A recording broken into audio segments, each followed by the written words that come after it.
সব পরীক্ষায় আসে এবং আমরা খুব তাড়াতাড়ি সলভ করতে পারতেছি। বিষয়টা অনেক মজার না?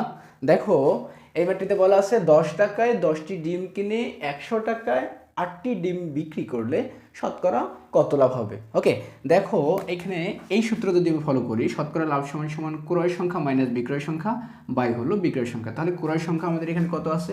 10টি ডিম। ক্রয় সংখ্যা কত? 10টি। তাহলে 10 মাইনাস এই যে সূত্রের মাইনাস বিক্রয় সংখ্যা কতটি? 8টি। তাহলে 10 মাইনাস 8 নিচে হলো 8। এই 8 কোথা থেকে আসলো? এই যে এই বিক্রয় সংখ্যা, ঠিক আছে? তাহলে আমরা এখান থেকে পাইলাম 8 থেকে 10, 10 থেকে 8 বাদ দিলে 2, নিচে হলো 8। তাহলে এটা পাওয়া হলো 0.25, ঠিক আছে? যেহেতু আমাদের শতকরায় অ্যান্সার দেওয়া আছে বা পার্সেন্টেজে অ্যান্সার দেওয়া আছে, এখানে কিন্তু পার্সেন্টেজে অ্যান্সার বের করতে বলছে। দেখেন বলা আছে যে শতকরা কত লাভ হবে, তাহলে আমরা এর সাথে 100 গুণ করে দেবো। 100 গুণ করে দিলে হয় 25%। মানে খুবই কত কম সময় কিন্তু আমরা সলভ করে ফেললাম, তাই না?